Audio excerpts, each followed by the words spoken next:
thewellnesscouch.com, streaming wellness into your lives. This is Up for a Chat with Cindy O'Meara, Karen Smith, and Kim Morrison.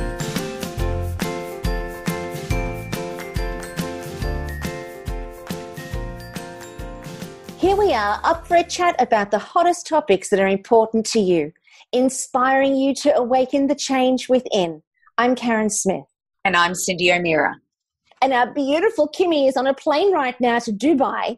So unfortunately, she can't tune in. She's somewhere over the Pacific somewhere, I'm sure. Is it the Pacific, Cindy?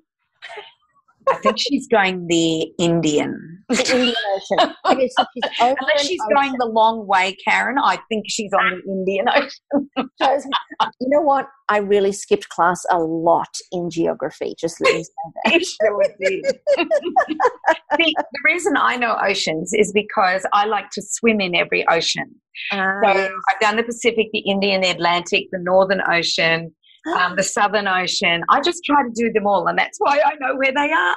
Oh, go you. I love it. Yeah. Oh.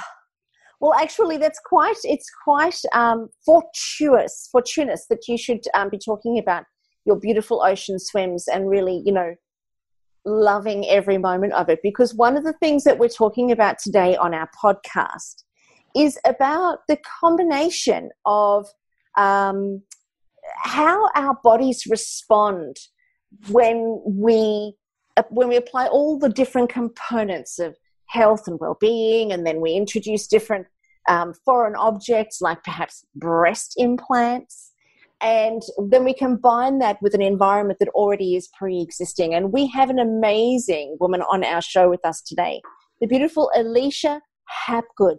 Now, Alysha is a naturopath, and she's a specialist in working with people when it comes to their health and their well-being. But today we're specifically focusing in on breast implants and some of the complications that occur when people get breast implants. So welcome to the show, Alysha.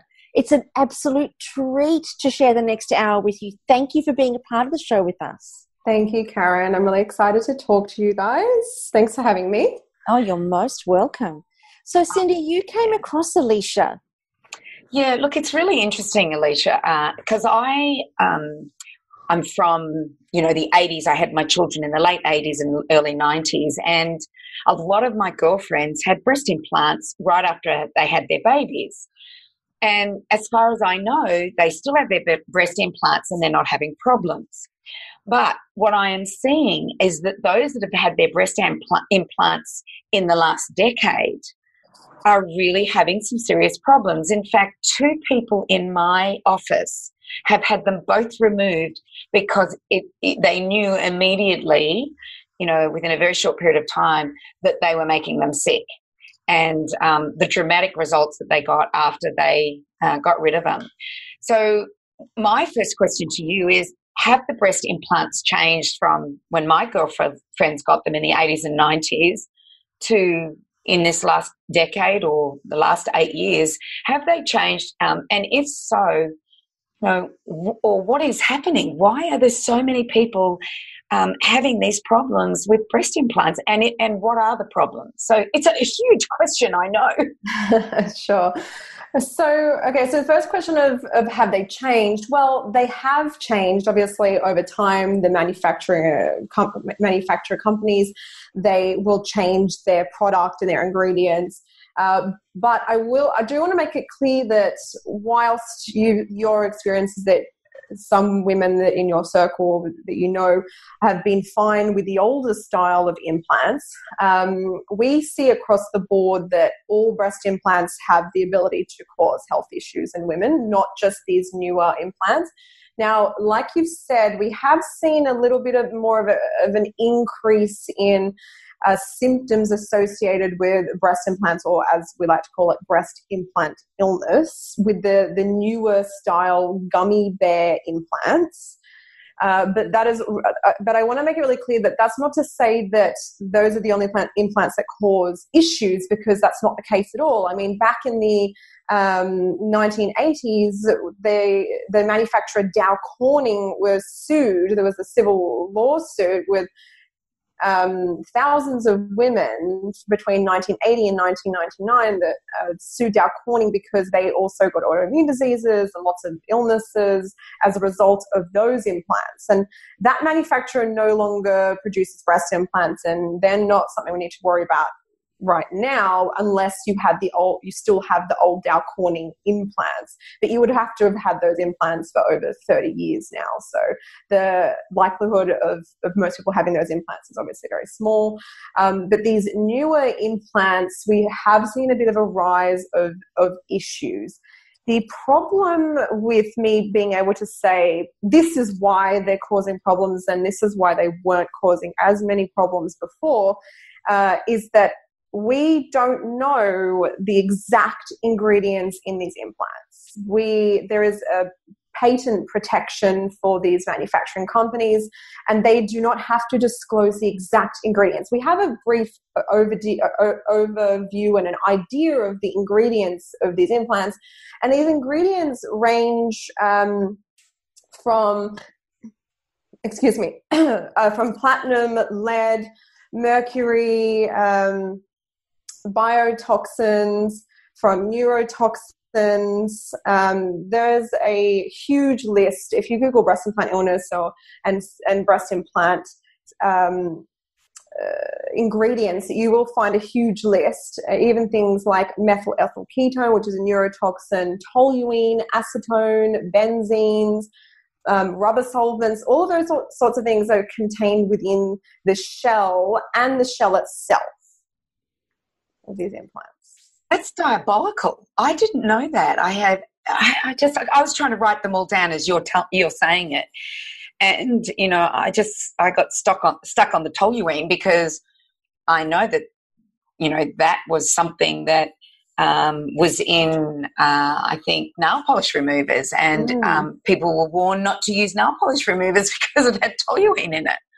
Exactly. And that's all this chemical soup. It really is. It's exactly what it is. A chemical soup of toxicity is going into our bodies when we get breast implants. But, as the receiver of breast implants, as the purchaser, we're not made aware of these things. So we don't, you don't go into a plastic surgeon's office and sit down and go, okay, tell me exactly what's every detail of what's in these implants. The surgeon doesn't even know it themselves. They don't have a full list of ingredients, so they wouldn't know to even tell us. But they say, "Oh, they're made of silicon. They're inert." And yes, they are majority made out of silicon, but they've got these siloxane polymers, also called siloxane monomers, also contained within this silicon, and those are just themselves are endocrine disrupting. So they disrupt the immune system and also the hormonal system. Oh, what about the saline ones? So I remember one of my friends got saline, but they did explode or deflate, and she ended up getting silicone. So is saline still exist today? And what about them? Are they as toxic or? So the saline breast implants have their own issues. They have similar issues toxicity-wise, because whilst the inside, the filling of these implants, the saline implants, are saline solution, the outside is still silicon. There's still the silicon monomers, still the monomers that are contained within the shell. So regardless, these saline implants can also cause their own host of issues. Now, the saline implants, they have valves on them. In Australia, saline is not used as much as they are in the US. For some reason, plastic surgeons just like to use the silicon ones here. I think because they've probably got a slightly less rupture rate than the saline. But the saline, what happens is you can have saline implants with an open or enclosed valve on the actual implant, and usually the saline implants go in empty as a shell. They put them in as a shell into the body. That means that you can usually have a smaller incision with the saline implant, so it's beneficial cosmetically. So they go in empty, and then the plastic surgeon will pump a saline solution into the implant and expand it to the amount of cc's that the patient would like, that is agreed on. But what happens is that sometimes these valves can become leaky, and then they will transfer fluid from inside the capsule and from the actual implant back into the capsule, and it can cause a lot of times a mold or a biofilm within the implant. So you'll see photos of these little black floaty things floating around in the saline solution, and that's actually mold. It's a fungus that's growing in these implants, and it's not only growing inside the implant, it's also growing inside the what do we call it? The capsule of the implant. So every woman's body creates a capsule around the implant, whether that is a silicone or a saline, it doesn't matter. The body will produce this capsule that's basically like a scar tissue that the body makes to protect itself from the foreign object. So whether you're sick or you're not sick, doesn't matter. Everyone will create this capsule, some thicker than others. And what can happen is that you can have this intracapsular exchange of fluid from the saline implants going on. That's incredible. Absolutely incredible that this is all happening when we do it. Now, I know that actually, before we go into that, how did you get into wanting to know more about this and understand about this? Were you getting clients that were coming in with, what do you call it, breast implant illness? So my story about how I went down this path of treating women with breast implant illness is because that's something I've experienced myself. I had breast implants. I put them in when I was 22. So I felt fine for about 4 months after surgery. And after 4 months, I got chronic fatigue. And I was very, very healthy before all of this. I had no health issues, nothing major, cold and flu every now and then. Other than that, I was very health conscious, exercising most days, and I felt really good. So I got my breast implants, and I was really happy. The surgery went perfect. No infection, no nothing. Everything was great. Really good, well-known, reputable surgeon in Sydney. So everything went as planned, but then I got really sick. And not just the chronic fatigue, that was just one of the first symptoms. I also experienced brain fog, a lot of cognitive dysfunction. I couldn't concentrate properly. My memory was shot.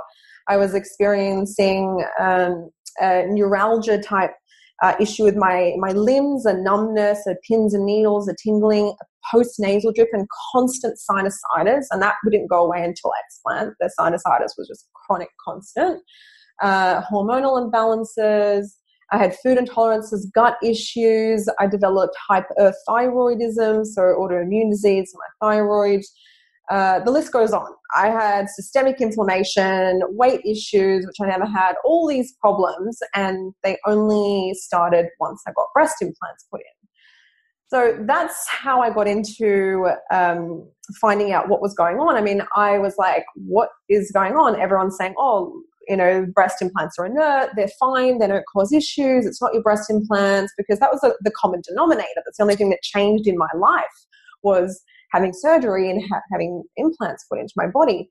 So I did some digging about a year or two years into having my implants, and I found out about breast implant illness, or these other women, hundreds of them online, also talking about having exactly the same symptoms as me and a whole host of other ones. And I was like, wow, could it be my implants? And I was very skeptical, because at first it's like, well, am I really going to remove these implants? They look fine. Everything's good. I've got no complications. What if it's not the implants? What if it's something else? So I was very hesitant to go ahead and explant and have surgery. But I, being a naturopath, I've done everything to try and get myself feeling better. I did diet after diet and supplements and herbal medicine and I practice yoga. I'm also a yoga teacher, and all the mind body stuff you can think of, I did it. I also did acupuncture, chiropractic, any traditional therapies. I also went to mainstream, to specialists. I took drugs as well. So I did everything. Nothing seemed to work. And I was about 50% better using all of my natural therapies. You know, I felt the fatigue was a little bit better. My symptoms were improving, but I never felt like I used to. I was always like, what is this? What is going on? So I ended up explanting, and I explanted about close to 6 months now. So for me, it's not that long ago. And I've now made it my mission to help spread the word and to help other women also get better. And my symptoms, I'm about 95% free of all of the symptoms that I had now that I've been able to heal my body and detox my body. How many years did you have the implants in for? 6.5 years. 6.5 years. Mm. Wow. And you just were not sure, and so you thought you'd leave them in until you'd done everything, and then when you didn't get everything the way you think you should have got it, that's when you went, right, what did you call it? Explant? Explant. Explant. Right. I love it. I love it. Yeah. That is the specific word, for removing implants. I tried everything. You name the therapy, I can almost guarantee you I've tried it, or some form of it, or, I tried a lot of things. I spent a lot of money trying to repair my health, which is what a lot of these breast implant illness patients have done. They've gone, what's wrong with me? I don't know what's wrong with me. They're diagnosed with all these autoimmune diseases, all of these other issues, or they're just told that there's nothing wrong with you. Half the time the blood tests come up as false negatives or false positives. So we can't even say, oh yeah, we'll get this test done, and this means you have breast implant illness. There just isn't a test out there that will definitively tell us you have breast implant illness and you need to remove your implants. It doesn't exist, unfortunately. And a lot of these other tests, you might have rheumatoid arthritis symptoms, so you've got all the symptoms of rheumatoid arthritis, but you don't have the antibodies or the rheumatoid factor come up in your blood testing. So we see that quite commonly, but the doctors will still, we'll still diagnose you with rheumatoid arthritis because that's what you're presenting with. So it is a very tricky one when it comes to diagnosing or treating or figuring out if that's really even your issue, because it's just not well known about, and your GP is not going to go, oh, do you have breast implants? And maybe that's what's causing your illness. Some GPs are becoming a little bit more aware now, just because it has been in the media a little bit more, or some GPs will think like, oh, okay, for an object, maybe there is a possibility of a reaction here, and they will agree to do referrals and testing and whatnot. But the majority of doctors are not taught about these things, so they wouldn't know to even investigate it. Alysha, I'm curious about something. I'm interested to know, because I have a couple of friends who have them. I have one woman who's had hers, for as long as I've known her, that'd be at least 25 years now. And I have another friend who got hers done last week. I've got another 2 girlfriends that have had theirs done in the last 10 years or so. And one thing, so first question is, when you get any kind of surgery done, you have to sign a waiver and a disclaimer where all of the potential side effects and dramas. Is this highlighted? So do people kind of go in with an understanding that there is a possibility that this could occur? To this extent, absolutely not. No.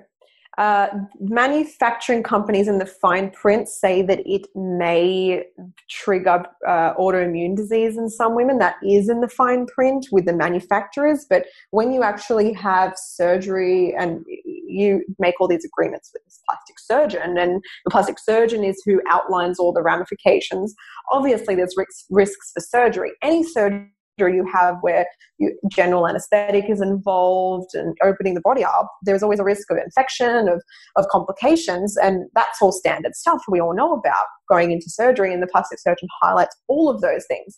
But no, women are not told, if you have breast implants put into your body, there is a possibility, there is a chance that you could develop some major health issues such as XXX and X, all the ones that I've mentioned.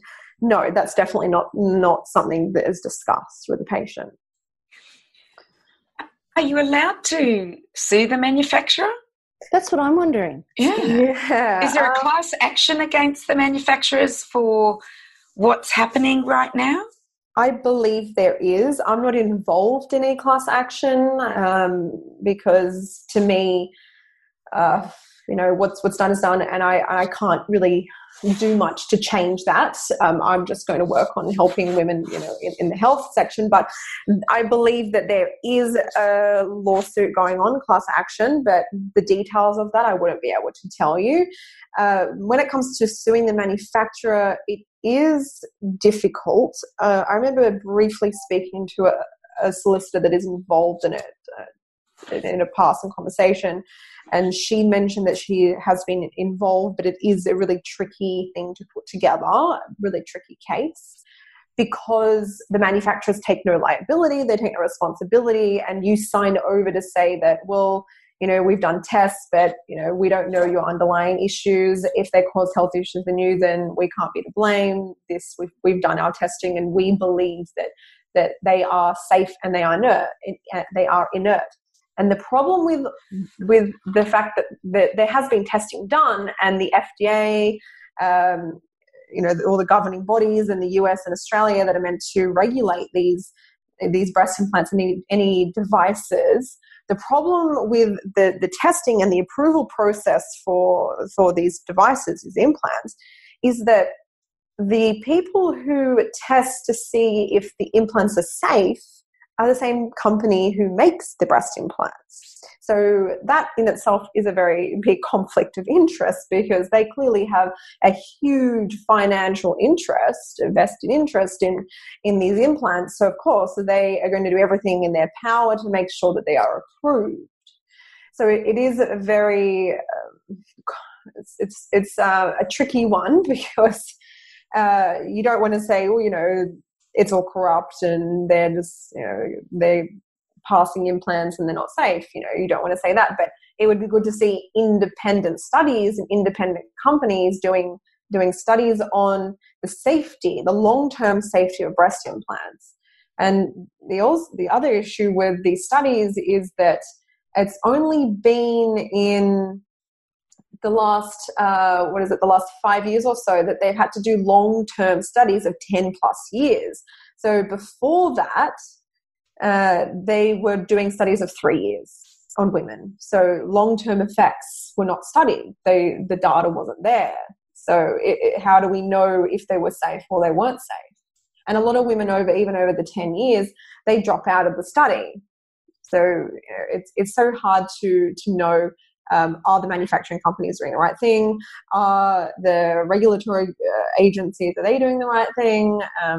It's all very controversial. It feels like Groundhog Day to me. We just see this in medicine, and medicine has its wonders and is amazing, don't get me wrong, but we do see this in medicine a lot. So, for instance, some sort of weave that picked the pelvic floor up of women, Oh, yes, the mesh, yeah. The mesh. They're having so much problems with that. And I can take you back to the 80s it was the 70s, when my uncles who had hemophilia, I had 6 uncles with hemophilia, they were given the gift of life when factor VIII became available to them. So instead of them after a bleed, having to lay for 3 weeks either in a hospital to have blood transfusions or at home, they had this drug called factor VIII. And then that was the 70s, and they had absolute freedom. But by early 80s, they all had HIV and all died of AIDS because of... And it's been proven that Bayer knew there was something in the plasma that they were getting the factor VIII from, and it was killing people. It was HIV. So, I feel like it's Groundhog Day, and I understand. And I want to ask you this question, Alysha. Why? There's 2 reasons people would have breast implants, I believe. One, they've had breast cancer and they've had their breasts removed, and, they're having surgery to do, to get their breasts back. That, that's one. Reconstruction. Number, or maybe an accident, or, something like that. And 2 is for augmentation. So I don't know what yours was for, but would it have been augmentation at 22?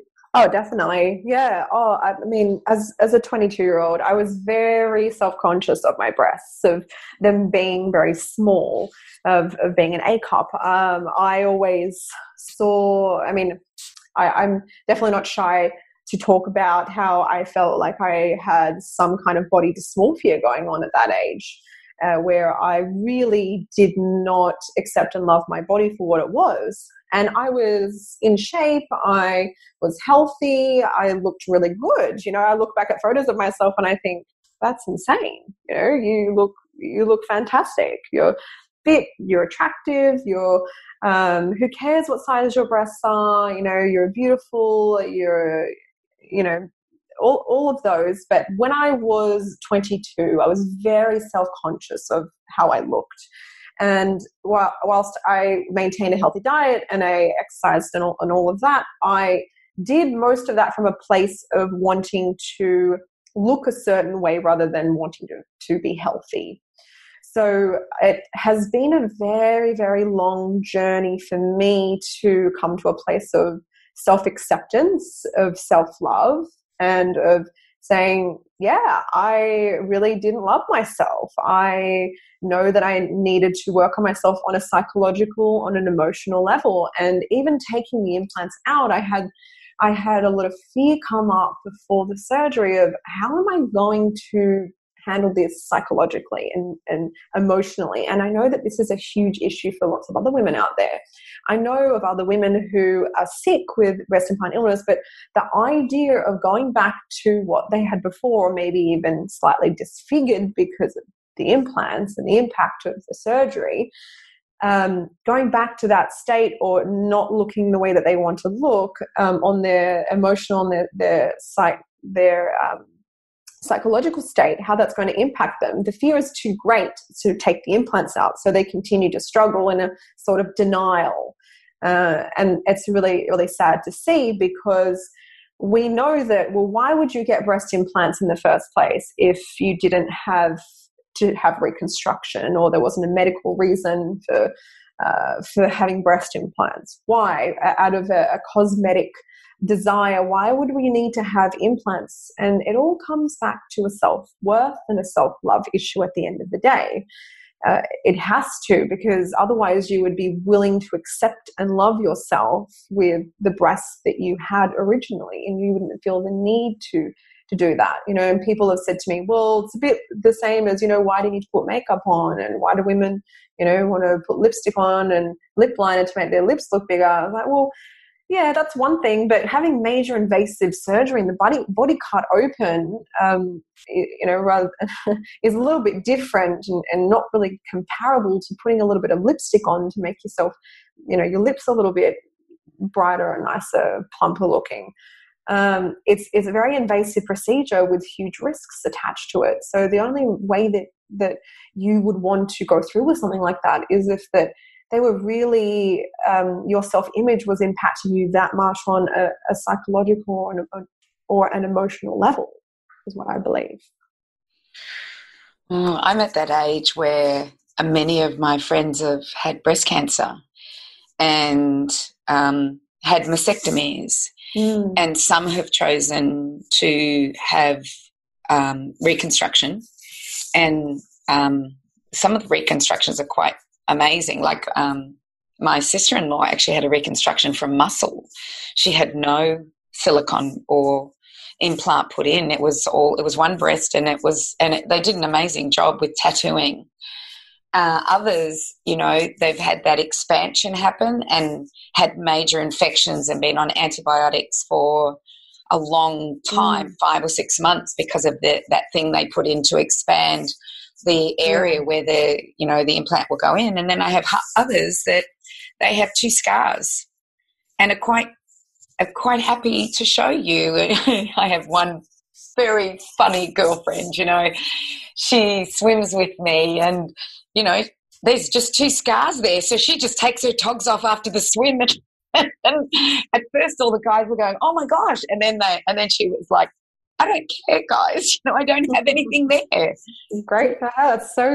That's amazing. Yeah, she was on the front paper or the front cover of a major magazine up here on the Sunshine Coast. And she, I just admire her so much. And it's not that I don't admire the women that have to go through reconstruction, because that's hard too. Mm. How do you think that we can change this? That we can change young girls' perception, of what is happening at the moment? Like, that they don't feel like they have to, at 22, go out and have a, augmentation, because is that society? Is that self-love? Is that what's in magazines? How can we change this? Because I think we have to, because, in my office alone, I don't know, there could be more with augmentations, but I know 2 that have had to have time off because they've had them taken out. Mm. It's a really tricky subject to approach, this one, because I think it does have a lot to do with our current society, with social media now, where young women are seeing all of these quote unquote perfect looking women with these huge boobs, whether they're natural or fake, and there's these so-called perfect bodies, and unfortunately we don't get to see the behind the scenes of those people's lives. I mean, do they really have that perfect life? Are they really exuding happiness and satisfaction from their life, from what they're doing, or are they experiencing real life struggles that a lot of us experience on a day-to-day? We don't get to see those struggles with a lot of these so-called influencers that are doing these types of things that are all popular now. I think that this has been a major issue, and the same thing as, looking at even television series, all of those reality shows, all, even the Kardashians and people wanting to have that hourglass body. And I really do think it is the greater consciousness, in a sense of we are kind of being programmed, or we're programming the younger generation that this is what a female body should look like. And if your body looks different to that, maybe, your breasts are small, or maybe one slightly bigger than the other, or, maybe you put weight on your hips or your stomach, or wherever it is you have a tendency genetically to put weight on, that's wrong. And that's not attractive. And these 16, 17, 18, 20-year-old girls are going, well, I don't look like that, so obviously there's something wrong with me. And then they're feeling the need to do this. So I think on a community, on a group world level, this really needs to change. I would love to see it change. But I think that it's also going to come down to parenting these days, because at the end of the day, our children can also mostly take guidance from parents. And if they are seeing the parents doing similar things, or following these influencers, or getting plastic surgery, or doing, elective procedures, then the children are going to learn from their parents. And this is going to continue to create generations of this lack of self-love. And it's really important to start from when they are children, from they're really young. We are highly influential up until the age of 6 years old. So we are highly programmable up until that age. And we know that the brain keeps developing until we're around 26 years old. But our brain isn't fully developed until 26. So we're taking in all of this information, all of this stimuli, all of this programming. So if we can start to change maybe how the parents are reacting to all this social media and what's going on with all of this beauty industry now, then maybe we can start to see shifts in the next generation. Very wise words. And I agree wholeheartedly. I think in so many ways, when it comes to the way we view ourselves as individuals, we have the recipe so wrong. And, I'm sitting here listening to everything that you're describing there about, breast augmentation, and then, the way that we view our bodies and such. And it doesn't just stop there, because, when somebody gets their boobs done, for sure, they feel great about themselves, but the underlying issue of self-hatred or self-loathing doesn't actually go away. It just shows up and manifests in a different way. And my concern for us, amongst humanity is that, and I know that this is going to a very extreme, so forgive me, everybody that's listening, but the World Health Organization is predicting that one person every 20 seconds will commit suicide by 2020. At the moment, it's one person every 40 seconds. So in 2 years' time, the World Health Organization is anticipating that the figures will double. And so that, to me, is not just about breast implants. And I get that what we're talking about is breast implant illness, but I think there's another illness for us to also be addressing, and that's the illness of self-loathing, in that it's so prolific that we're in such resistance to what's natural and to what's already provided, and we're so attached to the body is me that we can't live with ourselves. Therefore, we have to change what's there. And I think we've so got the recipe wrong. And you're dead right. When it comes to our kids being influenced, they are easily influenced from the ages, from 0 to 6, obviously. But I mean, I wonder what can we change? Because I know that parents are doing the best that they can with what they have. Yeah, they definitely are. And we've got mums who are not well, or mums who have picked up, autoimmune issues from diet or from wherever it is. And we're all doing the best that we can.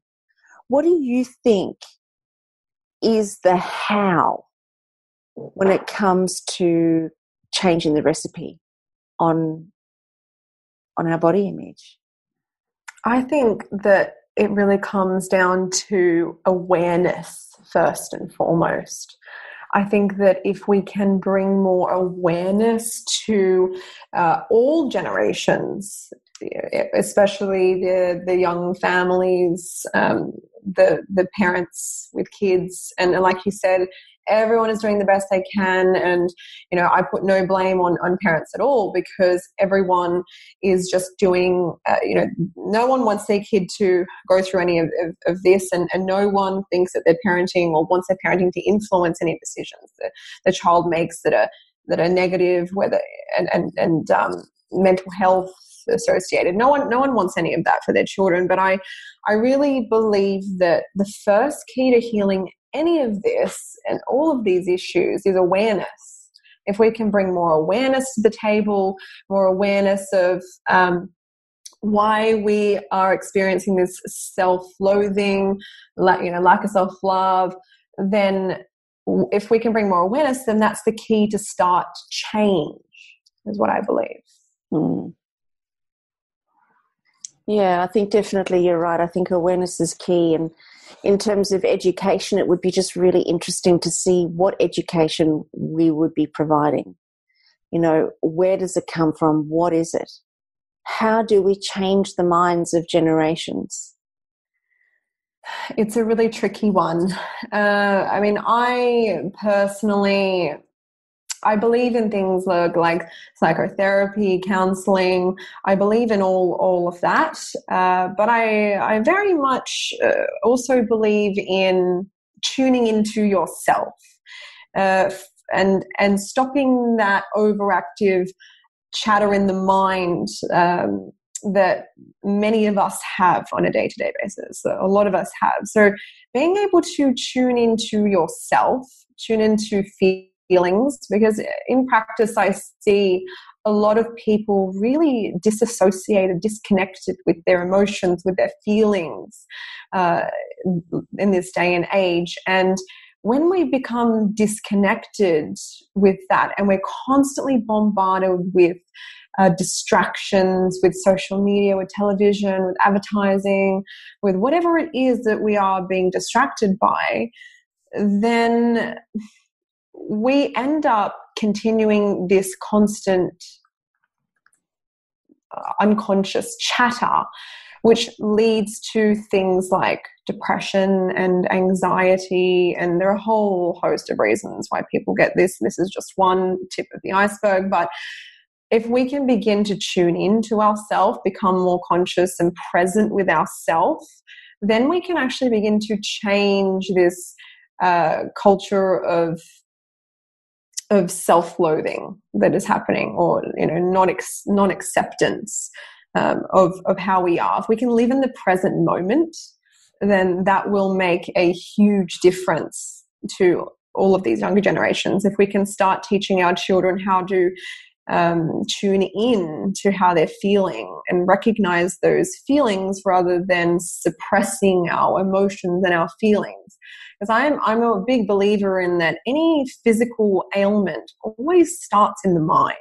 There's always an emotional or psychological element to any physical issue that someone's experiencing. And same thing goes for depression and anxiety. There's always a psychological and emotional component to that as well.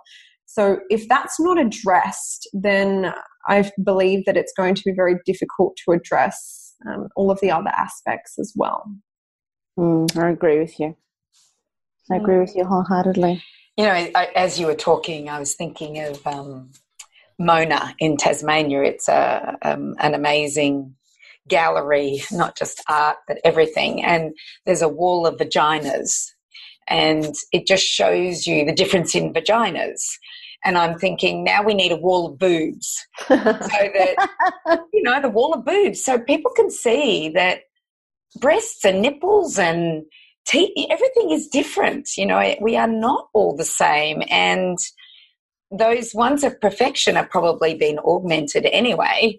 Not always, because I have seen some pretty natural, amazing breasts. But then, every breast is amazing, because imagine not having those, because you can't then breastfeed your babies. So I just think we need that awareness that breasts are very different, as are vaginas and penises. We're having the birds and the bees. I was about to say it's getting very... just letting everyone know. But Alysha, sorry, what was that? Next we'll have a wall of poo. I think that's the fact. I'm not foreign to that. I was going to say, seriously, Alysha, we very rarely go a whole podcast without somehow talking about poo. Well, at the Mona there's a poo machine. So awesome. Yeah, awesome. It's all good. How does now, that Alysha, I have a question for you, going back to your recovery and you helping other people, because there'll be people listening to this that will be thinking, oh my gosh, if I relate this back, that's when I had my breast implant. So once the breasts are removed, what do you call it? The explant. Once the explant's done, what happens? What do you do? Do you have to do, because you help people do this, don't you? I do. Yeah, it's definitely something that I like to focus on in my practice. So there are a number of things that can be done treatment-wise. It's quite specific, as if you know much about naturopathy, we work one-on-one, very much honing on what exactly is going in with that person, what's going on with that person, because illness manifests itself in so many different ways in different people. So it's not it's the same as, thyroid issues, or same as any autoimmune disease. Well, you've got this, so we give you this. And that's a very reductionist way of looking at it. So I take a individualized approach where whatever the patient is presenting with, I hone in on that. And sometimes, most of the time I will do a reasonably similar protocol just when it comes to detoxification. But depending on what's going on with that person, I will hone in and do different testing depending on what specifically is going on. Some of the common things I see coming up with breast implant illness or the issues that are experienced, gut issues are really common. That's common in a lot of other issues, but candida overgrowth is quite common, or parasites or bacteria overgrowth. We often see things like high copper levels, because we know that high copper can be a result of high estrogen or estrogen dominance in the body. And we know that these implants can be endocrine disrupting, so they can cause estrogen imbalances in the body. So I often have to treat copper imbalances. Thyroid can come up, can manifest thyroid issues in a lot of people. I will definitely work on detoxification. So I will use certain nutrients to aid detoxification. Things like curcumin are important, N-acetylcysteine to help glutathione production, choline, B vitamins, lipoic acid, taurine, milk thistle, and schizandra are 2 herbs I use to assist the liver. You'll also find that magnesium is often depleted, and zinc as a result of the copper imbalance. So that often needs to be treated. I also see iron commonly an issue.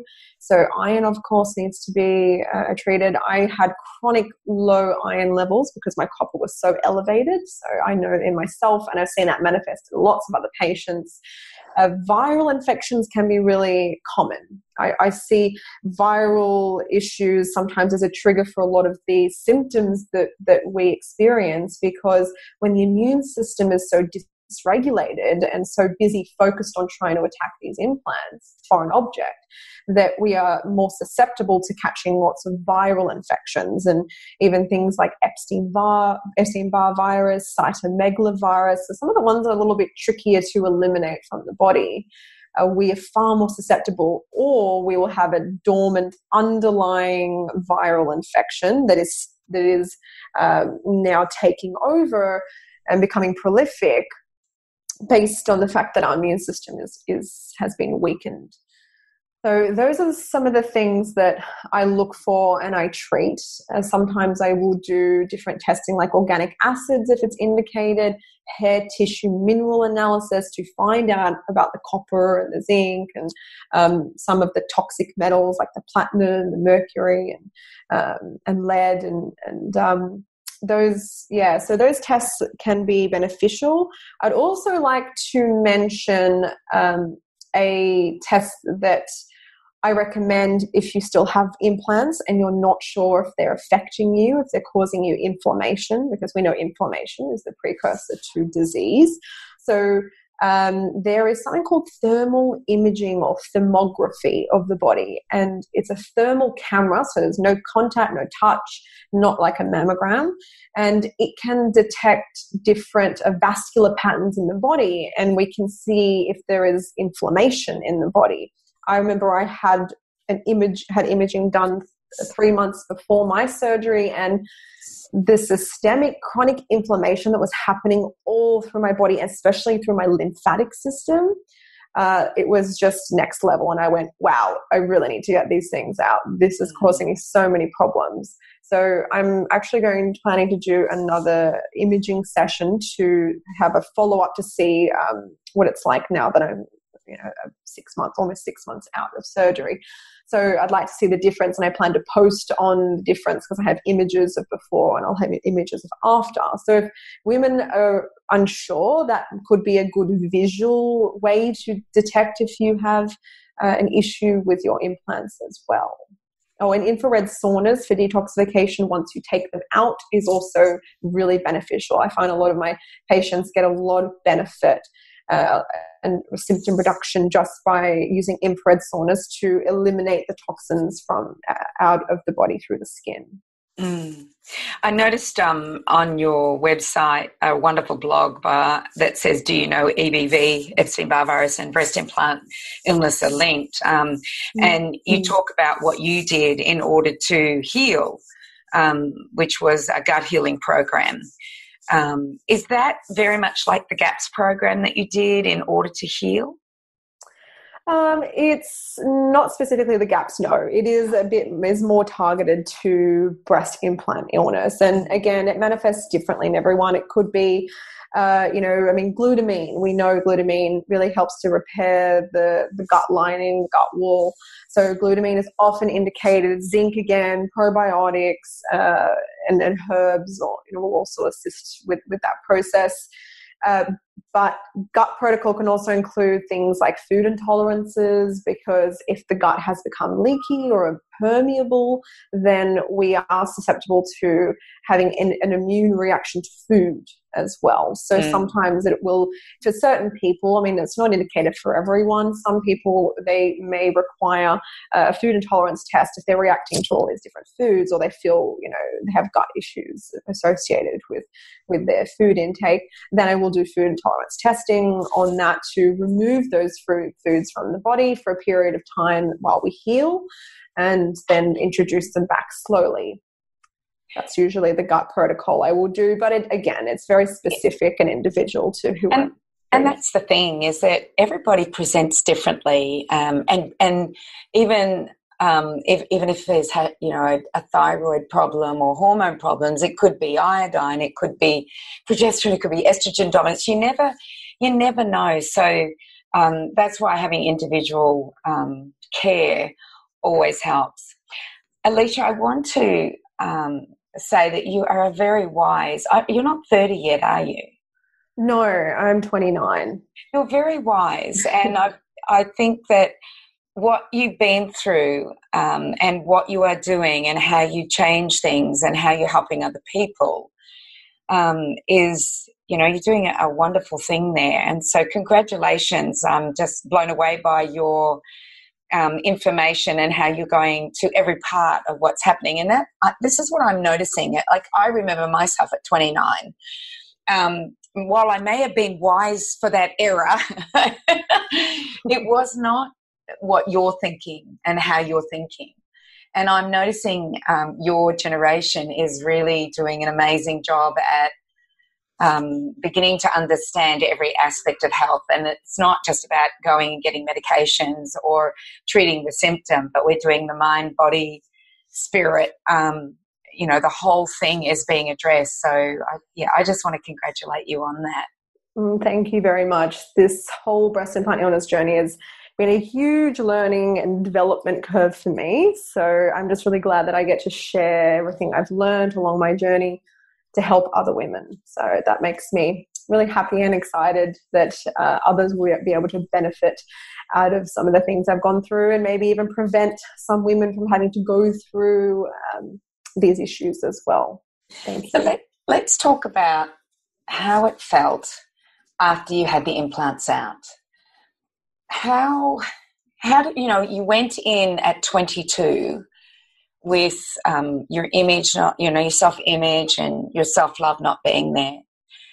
6 years on and getting them removed. Tell us how that is and how you feel about yourself, and what is happening in your mind, so other people can understand this from your level. So I'm not going to sit here and tell you that, I took them out and everything was perfect and I didn't have any episodes of being upset, and I completely did. I know it's probably a side effect from the anesthetic also in my system, that about a week or a little bit less than a week after explanting, the surgery was very invasive. It was quite a painful procedure. So I was on medication for that period, and I'm sure that affected my psychological and emotional state, but it was necessary, to get through that period. So I definitely had a few instances where I broke down, I cried, but I feel that release, that crying, was a release on a few different levels for me. It was a release of these things are gone now, I can begin to heal. It was like a release of the pain, release of the trauma almost. It was quite cathartic to just sit and cry for a bit to get it all out. In society we're often taught, it's, not good to cry, or shouldn't cry, or a lot of people have those beliefs around that. And I find that crying really, really helps. If I need to cry, I sit and I get it out. And I felt so much better after having a couple of sessions of letting it all out. My mental state for a period, I thought, wow, this is a huge adjustment. I've gone from having D cup boobs to now being back to an A cup, but I also have scars on my chest, so they don't look quite as attractive as they would without scars. And I went through a period of, this doesn't look so good, and also after surgery, they don't look fantastic. They look a little squished and, not the way that they look now. They definitely have improved over time. And that's what everyone says. Give it time, give the body time to heal. And that's what I've had to do. But every time I had these things pop up from the past of, they're not attractive, and they're never going to look nice, and people are going to judge you, or your partner's not going to love you, or your partner's not going to find you sexually attractive anymore, all of those sorts of issues that can pop up and used to pop up in my head previously, that I'm not good enough. I literally just had to stop and go, okay, let's take stock for a moment. Look how much you've been through. Look how much your body has been through. And why are you having these thoughts come up right now? What's going on in you that needs validation from other people, or validation from having breasts that you're good enough? What is it? So I literally journaled. I would meditate. I would meditate on it. I would sit with my feelings. I would sit with my emotions, rather than I felt something come up, some sadness, some grief, some anger, or whatever it was that was coming up inside me during this period of healing from my surgery. Instead of grabbing my phone and going on social media and going, I'm just going to distract myself and I'm going to watch some TV, and I don't want to feel these feelings, I instead sat with it and thought, okay, let's just let these feelings be, because I know that the more I allow myself to feel something, and without going into the story of it, just allowing it to be present and breathe deeply through whatever sensations I'm experiencing, they actually begin to dissipate. They begin to resolve. They begin to leave my body. And every time I have feelings pop up every now and then, because I'm still not perfect, no one's perfect, and I'm not going to sit here and preach to you that, I'm, all 100% and I'm wonderful now and I never get any thoughts. I do. I definitely have thoughts pop up. Not all the time anymore. They're far and few in between these days, because I have trained my mind to think differently about myself and my body now. So every time I would look in the mirror after surgery and think, that doesn't look very good, or there's a bit of fat here, or I go into that critical, that judgment type of thought pattern. I then go, hang on, Alysha. No, you look damn good. Look at you. Yeah, you're curvy. Yeah, okay, you haven't been able to exercise for a few months because of surgery. Yeah, but who cares? Did your boyfriend leave you because you're unattractive? No, he stuck around and if he did, he's not worth having around anyway. That shows you exactly, if you want that person in your life or not. So you really have to train that little voice inside of your head. And that's what I've had to do, train that little voice and sit with it and go, no, that's not the way it is. That's not actually the reality. That's not the truth. The truth is that I've been through so much, and I'm strong, and I am beautiful, and I do have a sexy body with small breasts, and who gives a crap about those scars? They will fade, and that's not a big deal. And really sit there with that self-love and self-compassion and journal about it. If I feel I need to journal about it, I journal about it. I meditate. I've now been able to do some more yoga, some gentle yoga, and I've gone back into my, more strenuous vinyasa type yoga now, which has been fantastic for my body. And I'm slowly getting there, and I'm getting my mental health on a place, to a place that's really healthy. So it's been a long journey, and it's still a process. Every day I work on it. Every day I work on my belief systems. But the great thing about this is that you can actually change your neural pathways. So the more you talk to yourself with self-love and self-compassion, and you stop with the negative thoughts, you actually rewire your brain, you rewire your neural pathways. And so it can be really difficult, but I've also used things like energetic medicine to rewire and change beliefs really quickly and easily. I have been also implementing that into my protocol because I very much am about the whole mind, body, spirit thing. So I do believe that for me personally, I am into spirituality and I do practice meditation, like I mentioned, and energetic healing.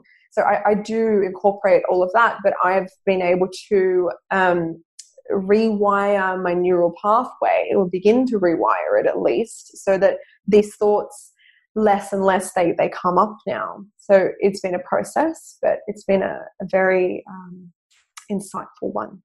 And I think that that's absolutely the key. This podcast has been so informative and inspirational, no doubt, for a lot of our listeners, and particularly those who have had breast implants or know people who've had breast implants, to not only just look at what's happening on a physical level, but also to have a look at what's happening on a metaphysical level and to be very holistic about their approach to healing. So, Alysha, thank you so much for sharing so much of your journey and your wisdom with us today. It's been wonderful to experience the last hour with you. Thank you so much, my love. Thank you so much, Karen and Cindy. I really appreciate you having me on, and I really hope that your listeners have been able to get something no doubt talk today.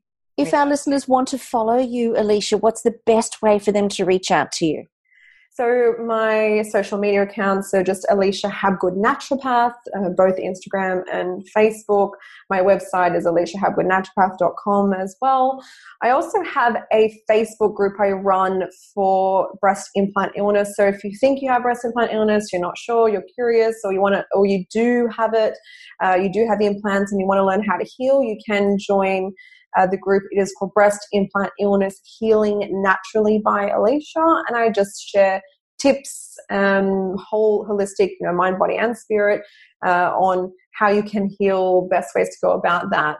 And I encourage everyone in the group to share. So it is a fairly small, intimate group at the moment. I only recently started it, so I'm encouraging it to become a community where we can all help each other, because not everyone has access to a naturopath or has the funds or the means to. So I would like to obviously assist as many people as I can. Awesome. Well, we'll also make sure that we pop those links in the show notes for everybody who's out jogging or walking or doing the grocery shopping while they're listening to this podcast. When you guys come back and you log on to our Facebook page at allthews.facebook.com/up for a chat, you'll find the links there. You'll also find the links on the show notes at allthews.thewellnesscouch.com/up for a chat. Alysha, it's been a treat and an absolute pleasure. Thank you so much. And for all of our listeners, we hope you've totally enjoyed today's podcast, gotten a lot out of it, and if nothing else, got some really potent questions that you can start to become more self-aware, particularly if you have experienced any breast implant surgery for yourself or people that you love. So join us here next week on Up for a Chat and become part of the ripple effect that's changing the world. And we're going to see you on the ride. Bye for now, everybody. This has been a production of TheWellnessCouch.com. Check us out on Facebook and join in the conversation on Facebook.com/TheWellnessCouch. Subscribe to each show on iTunes and check us out on Twitter. The Wellness Couch, streaming wellness into your lives.